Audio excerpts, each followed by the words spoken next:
It's Daisy Bell Day. It's very exciting. No, is it Daisy Bell? It's not Daisy Bell Day. It is. What is today? Yes, it's Daisy Bell Day. It's Daisy Bell Day. This is one of the great days of all time. Anytime we get to play Daisy Bell, I love it. Lesson 26. Let's set up our Twitter and our website properly. Let's see. Scroll down today. Link to join. Edit page. Let's get this guy up and running.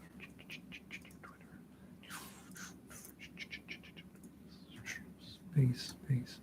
Come on, little guy. Dink. Daisy Bell. Daisy Bell. Daisy Bell. Space. There's my YouTube. Let's toss on a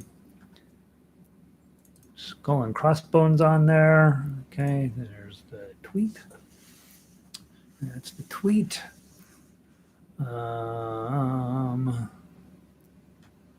Let's see, look how fancy all this stuff is here. That looks pretty good. Kevin Torres, he's tweeting a photo of his office, and it looks nice.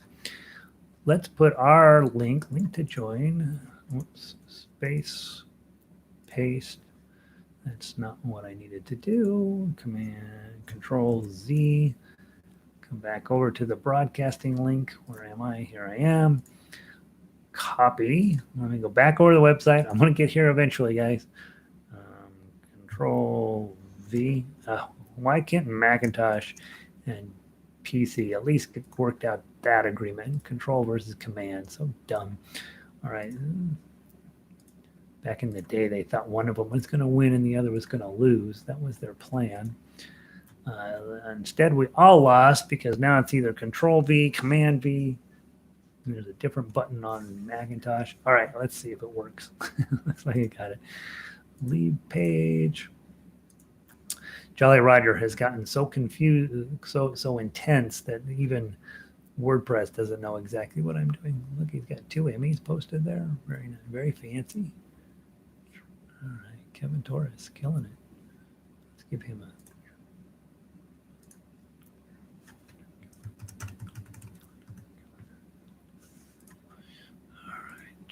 Let's see, knock that out. It works now. Scroll down, clink, and show enough. All right. By the way, I have renumbered the lessons twice now. So the lesson number is correct at this point. We are on lesson 26. The problem is lesson number 1 incorporates, how many lessons is in lesson number 1? Lesson number 1 includes the first 8 lessons. So 1, 2, 3, 4, 5, 6, 7, 8. And so I get all confused.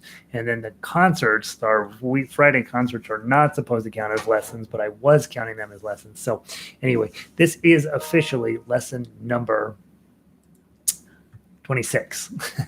You've learned 26 things after today. And so there. Let's see. What else we got going on? My email and text and blah, blah, blah. I have all this stuff, right? And as we all do these days, none of this means a darn tootin' worth of nothing. So let's just pull up Daisy Bell and let's get started thinking about it. What time is it? 12:05. Time to get going anyway. Storage.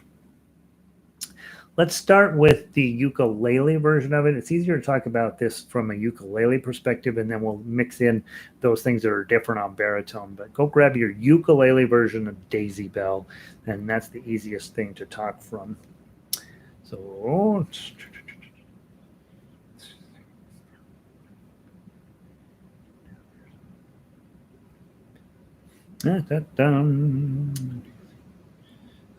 Daisy Bell. All right, let's see who's made it in today. We have 15 people already. You guys are rolling in here in good shape. Let me get to the front page here. I don't think I need that. So made a few adjustments to the website just because I think it was getting a little, well, it's still pretty confusing, but I think I cleaned it up just a little bit. The one thing I did was from now on, you will scroll down all the way into the section of the time section you have. Today, that'll be a little confusing, but the rest from here out, it'll be much helpful if you miss during the week, like if you can only be here on Thursday or whatever, the entire week's class, all the links will be on the front page. So when you open up Jolly Roger, everything for that week will stay on page one. Then over the weekends, I'll move all that stuff over onto the archives page. But that means that as long as you check in once a week, all of the links for that week will be available for you right there. And then over the weekend, I can move them onto the archive page. What I've been doing is putting them on the archive page every single day. So if you miss a class, it's like, oh gosh, what day did I miss, kind of thing. And I think this will make it easier for you to find what you need to find by doing the website this way. So in other words, there won't be links at the top of the page anymore. You're going to scroll down into your site. So if you're like, all right, I want to find out what happened in the noon hour, the foundations class, the entire week's links will all be there, all the sheet music and so on. Same thing with next hour and the tougher uke stuff. We have moved it so it's all down in the same section. And you'll just have to scroll down and make sure you're in the right section for which class. I should make it more convenient for you if you miss a class and you need to come in and do that. Same thing with orchestra. The Monday night class, the link will be all the way down there. Tonight will be the night when everybody is confused, and then after that it should be pretty clear. And harmonica and guitar in their own section as well. So hopefully that'll make the front page a little easier for you, a tiny bit more confusing when you're logging in right off the bat. But if you do miss a class, and most of you have to miss a class from time to time, it should be easier for you to just double check the whole week's worth of videos. I'm hoping that'll be helpful. The other thing I did over, all these little graphics I create each week, which is one of my joys, to be honest, is one of the favorite things I've been doing. I'm sad that we don't get to keep them up all the time. So I put a little widget over on the right side of the website. It says all things jolly, and just all of the things we've been through or just keep popping up. They just scroll through there. Hopefully that's kind of fun to have there. Everything else is the same, I think, on the website. I just rearranged the front page just a little bit, hopefully to make it easier for you, hopefully to make it. And the other thing on the ukulele and baritone page, I didn't go ahead and number the first 30 lessons so that they line up perfectly with the progress tracker, which is lesson number 7, which we do in 2 minutes in lesson 1. So hopefully all that stuff, I'm trying to make it where it's possible for you to send your friends to the website and say, just go to the front page and do that, and you'll want to go check the ukulele and baritone tab because it's got everything in order. So hopefully it'll just make it a little faster and easier for you to do teach yourself, and then also to teach, help other people get started doing this as well. So let me see who wandered in here. Bruce is in, 41 degrees in Virginia. It's sunny out there. He's been having some iffy weather overall. Vic is up in Eugene. She's having a sunny, cloudy day in sunny, cloudy Eugene. She's having both. Valerie freezing up there in Chicago. Donna's here in Denver. We're sunny and sort of hazy, but cold. Janice is in from Scotland. She had a rough week last week. Good evening. Gary, sunny but bitterly cold. Good news, the ferries are sailing, and so they're safe. So Janice is not going to have to resort to cannibalism to survive. Good to hear that, Janice. Connie's in local. Linda's in from southern, sort of southern. Do we consider Colorado Springs southern Colorado? I don't know. South of here. Back nice here today. Yeah. Q's in from California. Dave is in. Overcasting. Dipping into the teens. So it's no cold up there in Michigan and Illinois, right? Ray's a local. Sandy is here. Northern Michigan, cold up there. Diane, local. Donna, I like the format for the links. Yeah. So I'm just trying to clean up where you log. If you miss a day, it's hard to chase down where the heck the link was. If you need to go back and check the archives, it's a little hard to do. So hopefully this will be a little easier for you to do. Hopefully, as always, everything I change one thing and it messes somebody else up. But balmy 7 degrees up there in Bozeman and tons of snow this week. That's good. That's a good thing. I know. Elizabeth is in from Northern Colorado. Linda. Is there a video on changing strings? No, I've never done one, and I get asked that all the time. they're all over YouTube, so I haven't felt a tremendously urgent need to do it. But maybe I have been promising to put one together. I just haven't gotten it done yet. It's the hard part is filming all the angles you need to do the ties, and so Linda, I have it on my agenda to do. I'm just not sure when I'll get to it. So yeah, um, so no is the answer. Mary is in from Golden. Printed out your uke chord chart today, and I'm changing the names to make it work for baritone. Yeah, right now I don't have that done for baritone. It took me 8 hours at least to create that initial chord chart, and I'm not super excited to go about going back in and doing it for baritone, but I will get one done. But until then, yeah, I think that's the correct answer. Just go through and change the names on them by hand. Rob in from Texarkana, 45 and cloudy there, so iffy for Texas, right? All right, let's get going. Today is one of my favorite songs of all time. I'm going to talk about it just a little bit, and then I'm going to talk about the meaningful thing to think about when you're thinking about Daisy Bell. So first of all, Daisy Bell, Bicycle Bill for two. Occasionally, somebody says to me, not occasionally, regularly, somebody says to me, you teach all these old-fashioned tunes. Why don't you teach some modern music? So here's what I tell people. I'm teaching Daisy Bell. It was the #1 smash hit from '92. Okay, so that's pretty good. It is 1892, but it's a wildly popular song at its time. All right, so there's that. #2, if I said, all right, I'm going to teach you the wildly most popular song from this year, it's either Ariana Grande or The Weeknd. You don't know those songs. You know you don't. You know yesterday when you were watching the football game, you only watched 10 minutes of it because you don't care about football, but you did tune in for the halftime show, and you don't know who that guy is, and you have heard one of his songs. So it doesn't do me any good to teach modern music. Ariana Grande has set records that blow the Beatles away from her sales, and you don't know any of her songs either. So that's why I teach songs from 1892. At least you probably have heard of them. And the other nice thing about older songs is the ones that stick around, the ones that last 100 years, 110, 112, 120, 110, 92, 02, 120 years, they usually work. They usually make sense. The chords make sense. There's a melody that you can sing in the shower. The chords work with that. So this is why we tend to teach songs that have been around a while. That's why we teach Beatles, honestly. Some of their, not all of them, most of their songs were terrible. Shh, don't let any baby boomers hear me say that.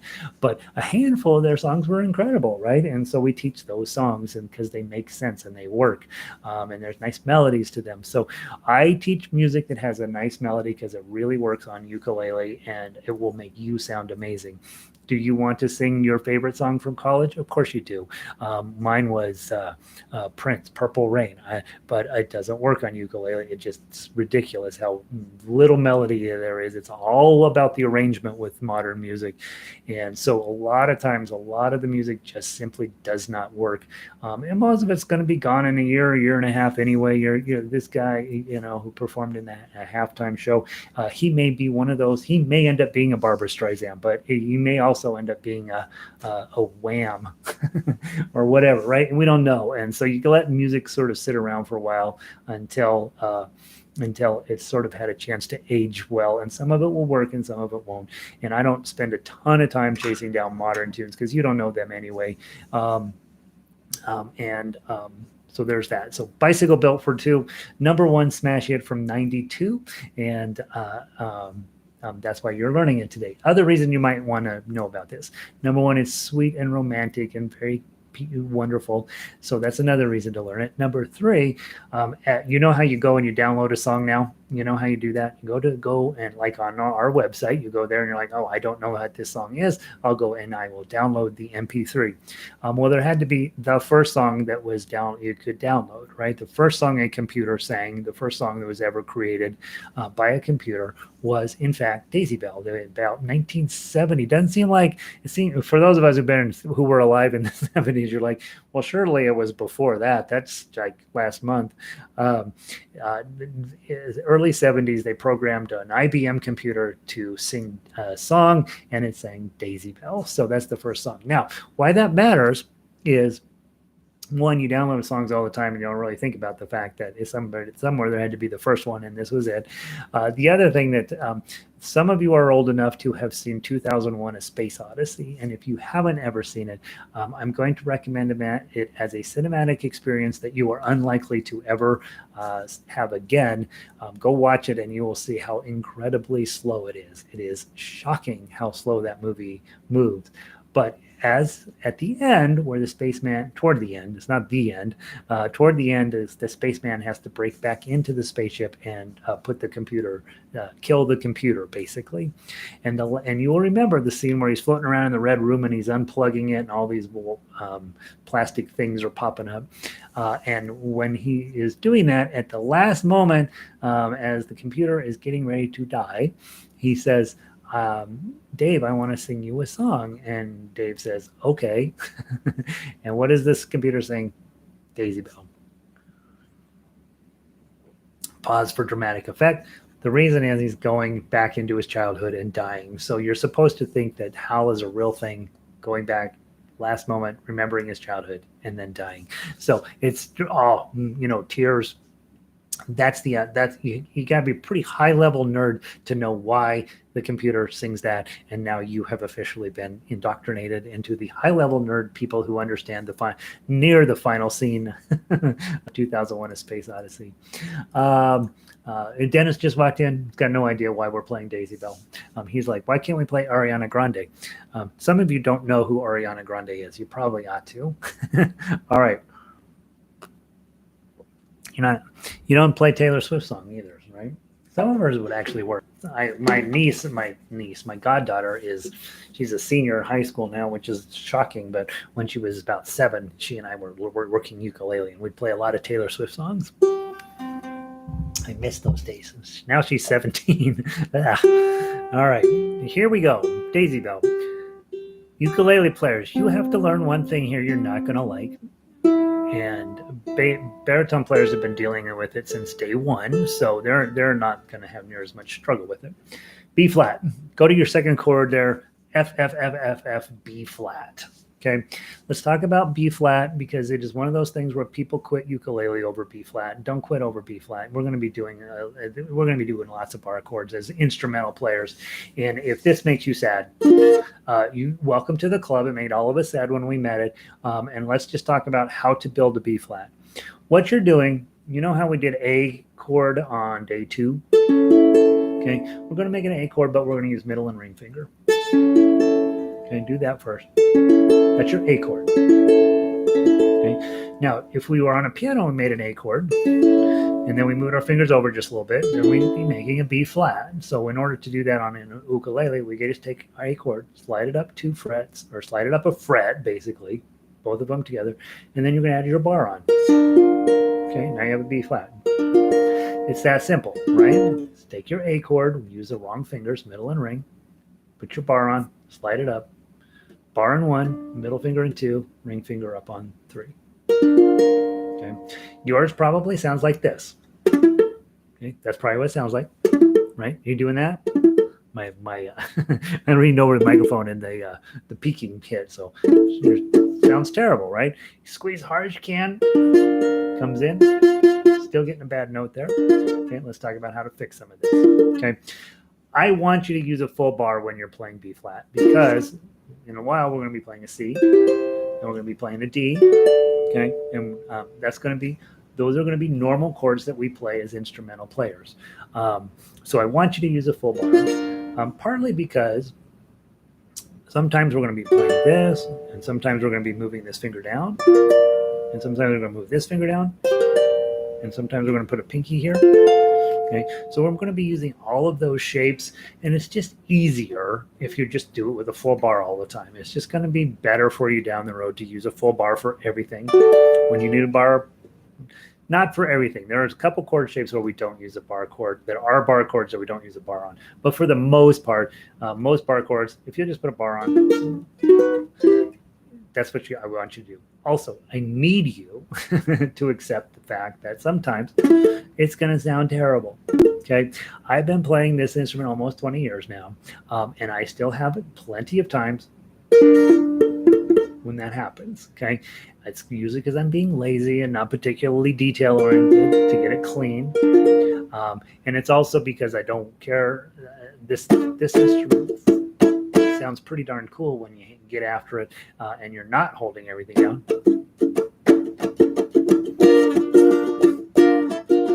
Right, it sounds fun. And so when you go to Hawaii and you see how they use ukulele, it is not uncommon at all for them to straight up be muting the strings and playing it as a percussion instrument. So just know, if you're struggling with B flat, that you're playing it the Hawaiian way. Okay, and please don't lose any sleep over it. It requires a great deal of strength from this particular muscle here, which you are in the process of developing. You'll know you're developing it because when you're done playing, your thumb is sort of like kind of feels tired, and you've got to build this one weird muscle. Mine actually sticks up now. I have one muscle, and it's going to take a while. Let's talk about some solutions for random dead strings. Sometimes on your bar, you're going to push it up high. Sometimes you can pull it down a little bit lower. Sometimes you'll roll it backward, and sometimes you might roll it forward. All of those are solutions to try to mess with as you're trying to get your bars clean. The main solution is going to be time and hand strength. But there's also sometimes when you're going to make minor adjustments. Sometimes I press mine down a little bit extra hard, right? Sometimes I loosen it up and roll it around. So mostly, as most students, you got to raise your finger up or down a little bit. Okay, so that's the full bar solutions. B flat is really a bummer when you meet it, and it will always be a bit of an adventure. Whether it's going to be perfect or not, you're not going to worry about it being perfect because you know that Gary told you not to. And then the other thing about B flat, it is okay on this one, if this is just not who you are, to take this and just cover the first two strings. Okay, this, and this. The problem with this shape, and you'll see me do it a lot because whoever taught me how to make a B flat back in the day, did anybody teach me or did I just figure it out? This is how you'll see B flat done by probably most of the time. Most ukulele players just use a partial bar on it. And the reason is you can get away with it. But it's better if you start training yourself to do a full bar, and that gives you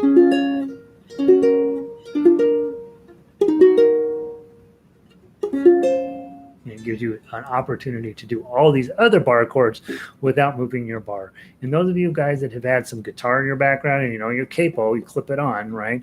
And then you play in your easier chords.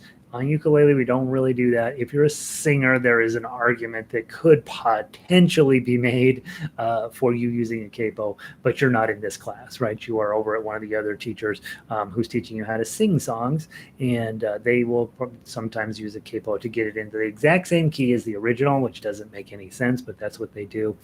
So you can sing along with the record, and so they will use a capo there. But for instrumentalists, you're not going to get away with that. There's just no way that your life's going to be able to happen correctly using a capo on a ukulele. So we use this as your capo, and you just have to get good at it.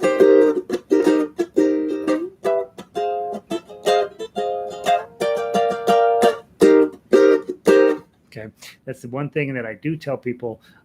One, you make a better bar worksheet is going to play off in dividends now. Okay, getting your bar stronger. You notice I immediately grabbed my middle finger and tossed it on top of the bar, which you'll get away with some chord shapes, but you don't really, it's really not possible to do it with a B flat shape.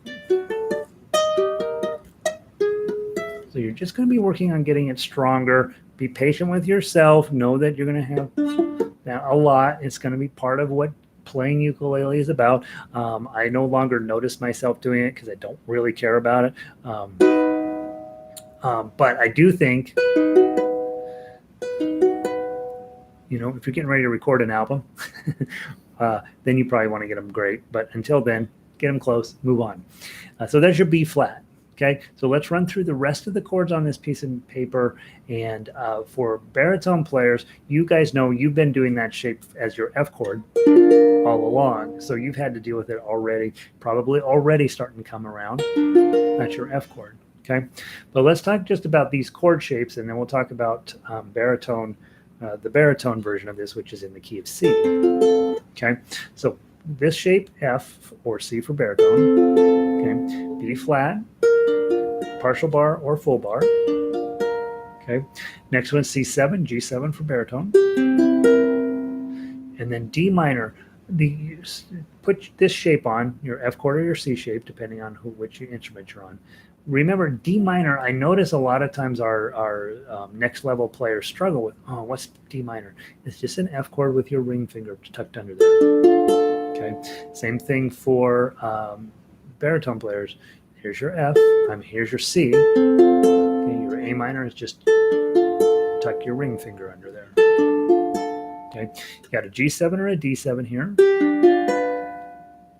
That's from way back when we worked on Kookaburra.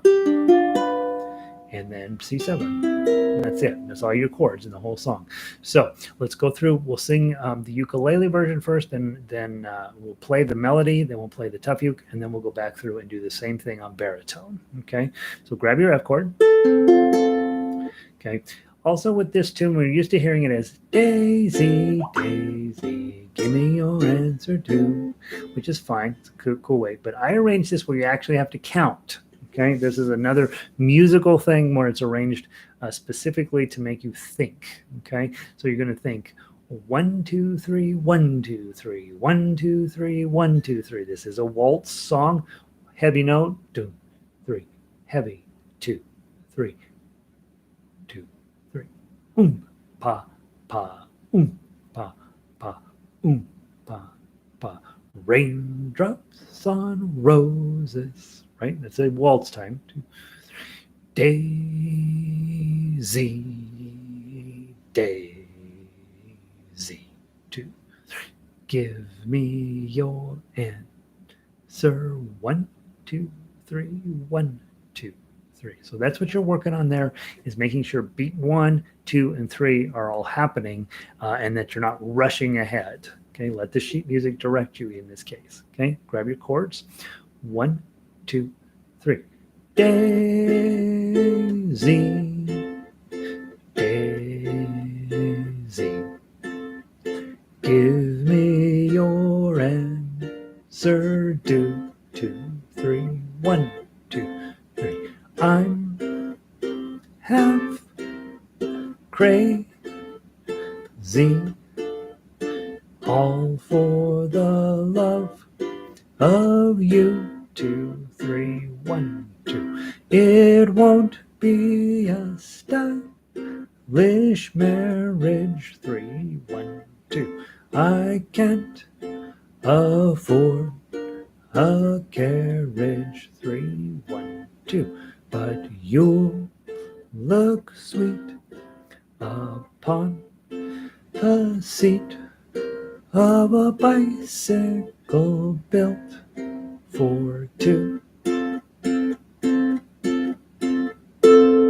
Okay, 1, 2, 3, 1, 2, 3, and then I just put on an extra beat at the end, the invisible measure 33, just to finish the song out. You could just finish it at 32, right? From a bicycle built for 2. Okay, you could finish it there. I like to go through all of 32 and put on a final chord at the end. So there's your chords. Big one takeaway here is B flat's kind of a bummer. B flat's going to be part of your life, especially as instrumental players. We are going to be doing lots and lots of bar chords, and so I want you to not get too sad about them, and we'll work on getting them better. Okay. Next is the melody. Let's go through and play the melody. Everybody should be able to do that. Baritone players, you're still on chords. 1, 2, 3. 3, 2, 3. Oh, 2, 3. 1, 2, 3. Oh, 2, 3, 2. Oh, 1, 2. 1. Oh, 2, 3. 1, 2, 3. 3 2 3 3 2 3 0 2 3 1 2 3 2 0 1 3 0 3 2 3 1 2 0 1 0 3 3 0 3 1 2 1 2 3 0 1 2 1 2 0 3 1 2 0 1 0 3 0 1 0 3 0 1 3 0 1 3 0 1 2 3 1 2 3 Boing. Done. Okay, there's your melody. Now let's go through and do the tough uke. Start with your F chord, but you're going to add your pinky on it. 3, strum that. 2 3, take your pinky out. 2 3, partial strum. Pardon, and then a 0. 2 3. Now you're going to just do. Now you don't need to put the B flat on because it just says 201. 201 2 1, and then put your F chord on here because it'll be easier. 01 0 01. Measure 9 0 0 3. I'm 2 3. Top upper 3. 2 3. F chord on measure 11. F chord 2 3, and then that D minor. Just add your ring finger. 2 3. Okay, 201. All for the, and then you've got 0 2 3. So it says it's a G7, but the melody's on G, so just put a G chord on. Love, and then a 0 on the top. So lift up your middle finger. And then 0 0 3. 0 0 1 0 0, and then measure 17, a nice C7. 0 3. Measure 18 is an actual C chord instead of a C7. And then a 0 3 1. And a nice F chord. Okay, finishing up that previous idea. And then 3. And then an F chord, 2 0 1 0. 1 2. 1 2 0.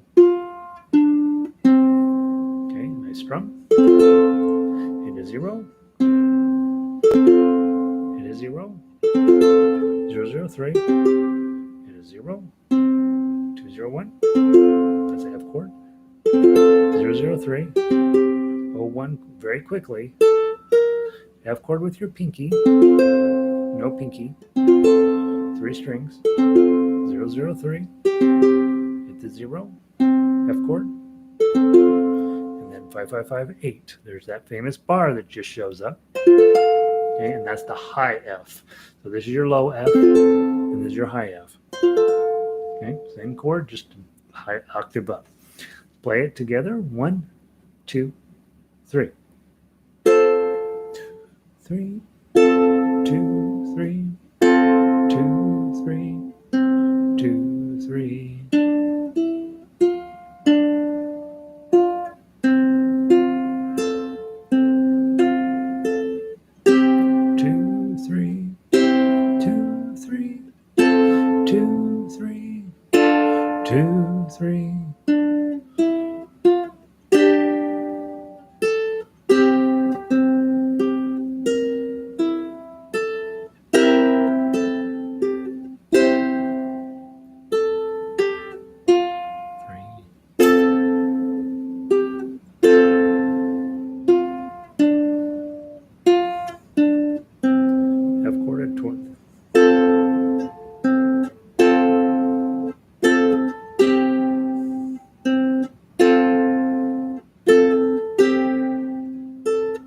F chord with your pinky. 0 0 3. 2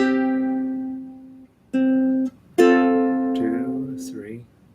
Okay, so there's a lot going on there. This is definitely a pretty challenging piece because of the B flat sneaking around in there, and also you've got a more complicated chord structure than some of the other songs that we've done. There's plenty of going on here, and then the song's supposed to be kind of jaunty pace, right? So if you're struggling a little bit, probably should be, right? Let me play it one more time. That time I used my claw through the whole thing. This time I'm going to use my thumb. 1 2 three. 2, 3. 2, 3. 2, 3. 2, 3.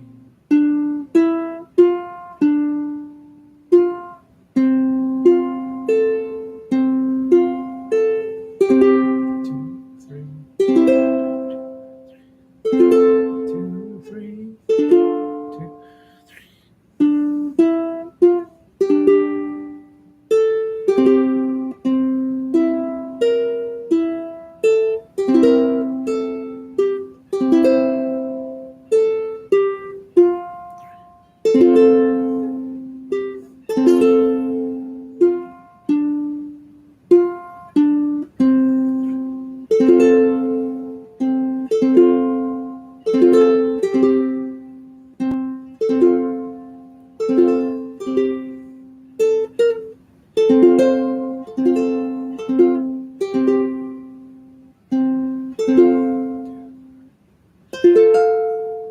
Isn't that lovely? Really, really nice peep tune.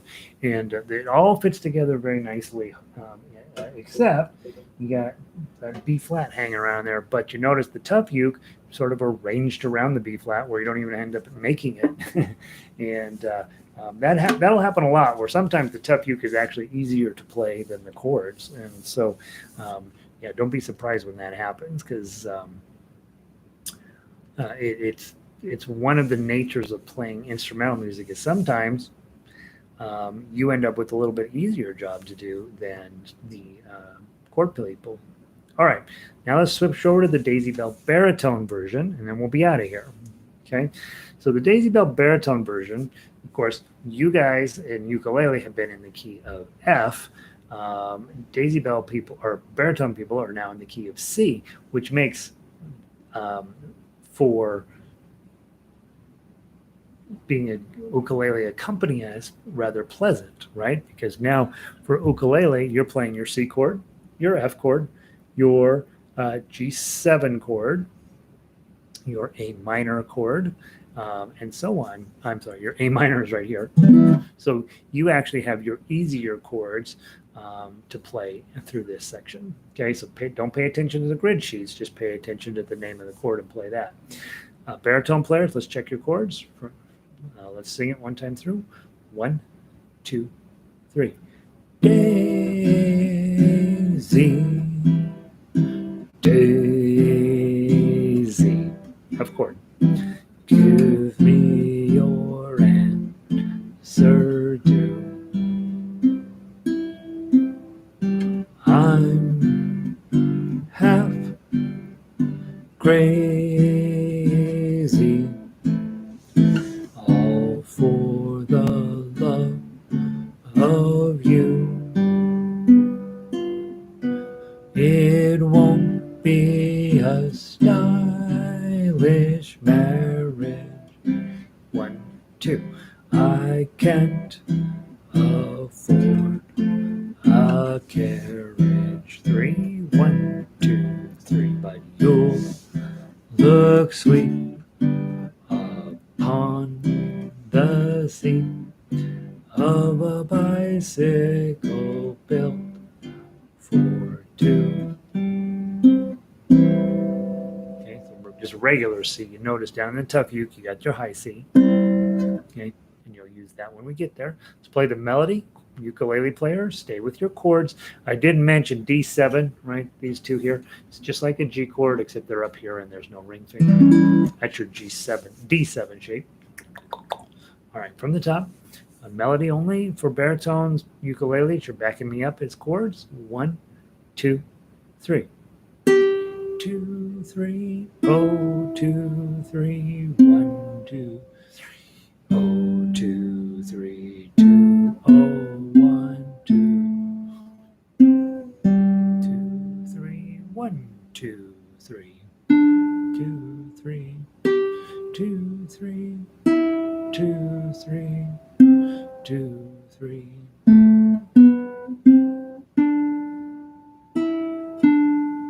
3, 1, 2.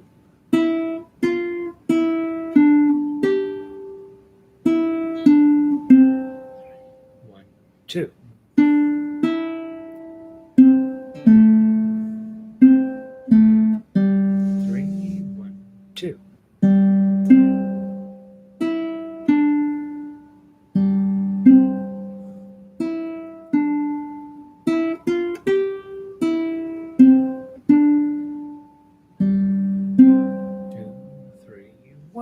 2, 3. There's your melody. And then finally, tough axe, tough uke. Baritone's lives in that world between guitar and ukulele. So it's both tough uke and tough axe for you guys. F chord, pinky.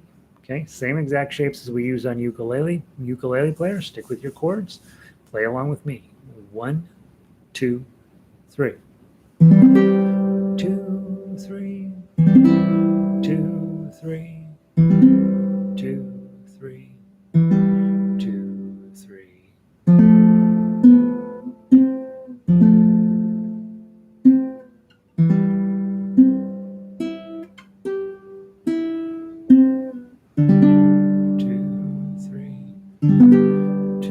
3. 2, 3. 2, 3.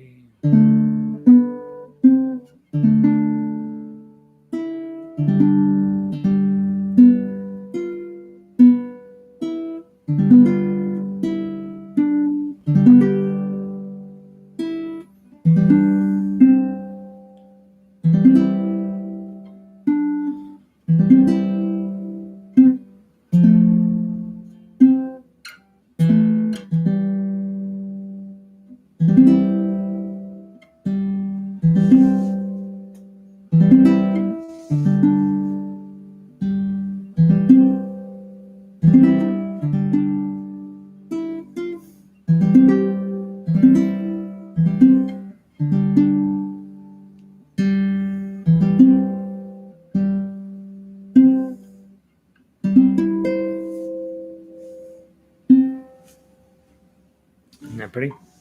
So there's Daisy Bell. Just spend some time with that. Plenty of plenty of pretty legitimate skills are coming together to make that happen. Now, it is the number one song from 1892, so you do need to know it because everybody in 1892 knows that song. Let's see. This week, this week you guys wrap up the foundations class.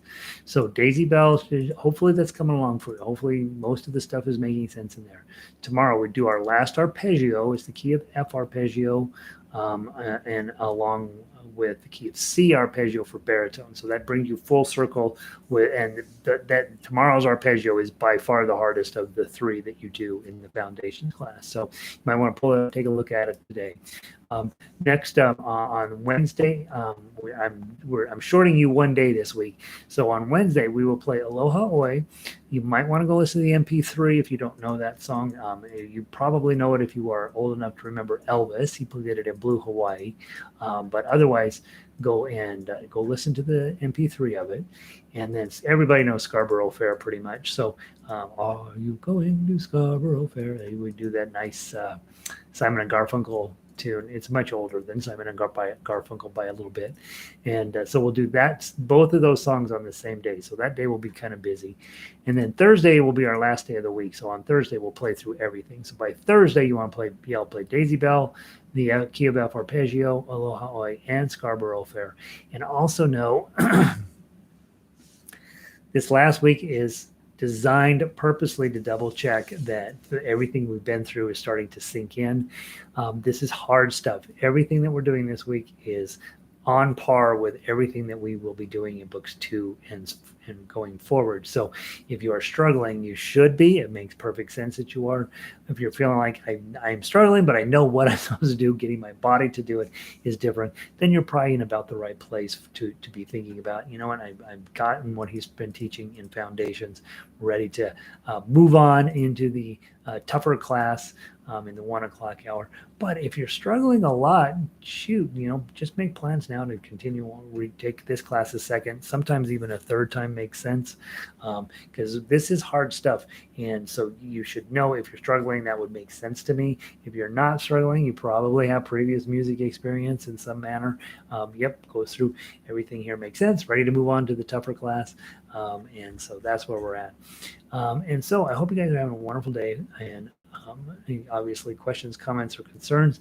Otherwise, you're planning on doing a random act of kindness. You are planning on being safe. You are planning on practicing. Okay. You're planning on showing up here until forever.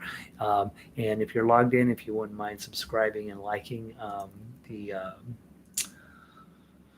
the little thing there that's apparently helpful to me. I don't know. And at some point we'll have 1,000 subscribers, and then we'll find out whether that stuff's worth a darn. And that's it. That's all I know about ukulele. Guys, where did we leave off here today? Q. For regular ukulele at measure 13, you have G7 chord. For fingerings, do you lift the middle chord to replace the middle? All right, so let me go grab that piece of sheet music. Let's see if we can talk that through a little bit. Daisy Bell ukulele, measure 13. All right, so I have a G7, right? The chord is supposed to be a G7, right? And you'll notice the baritone players actually did play stuff here. So I'm holding the G7. I have a 2, I have a 0. I'd lift up my index finger and put it right back down. And then you could put your pinky here. All for the love. I'd probably move my ring finger over since I'm not going to play that first string anyway. And then I have a 0 already underneath it. So probably your ring finger would make the most sense there, Q. Grab the G7. All for the love. Yeah, so you instead in that situation, your ring finger still makes a lot of sense just to slide that over. So thanks, Ray. Good to see you, bud. For you, regular ukulele at measure 13, you have a G7 chord. For fingering, do you lift the middle chord finger, replace the middle finger, then put the third? Yeah, that's what I would do, Q. That's exactly. I'm positive that's what you're asking. So we're on a G7. We got to play 2-0-1. Okay, and so I'm going to put the G7 on, play the 2, lift up my index finger, 0. I'm sorry, play the 2, lift up my index finger to get the 0, put it back down to play the 1, and then the next thing is 0, 2, 3. So I'm just going to bring my ring finger out and put that over there. Both of these are on the same string. Absolutely, makes perfect sense. And then hit the 0, and then 0, 0, 3. That makes perfect sense. Good choice of fingering. I will be repeating, perpetual student. Marcia took this class 9 times. 9. Just because she liked taking it. She thought, yeah, that's kind of a fun class. Play nice music, learn a little bit about ukulele, get a little better. She's a fine musician at this point. She might be better than me, right? I'm okay. I'm not great, but I'm okay. But yeah, there's no statute of limitations. You can take foundations as many times. I've taken foundations for ukulele about 1,000 times at this point, and I love it. I think it's great, and you should feel absolutely fine taking it more than once. Connie, have a wonderful day. The rest of you guys have a wonderful day. I'm going to pull the plug. I will see some of you in the next hour. We're doing Tin Pan Alley music, and I will see some of you there. Otherwise, I will see the rest of you tomorrow. Always practicing. What are you going to do when you can't get off the island, Janet? You got to sit there and practice until you get hungry, right? All right, Dennis. Have a great day, you guys. I'm going to pull the plug. Have a great afternoon.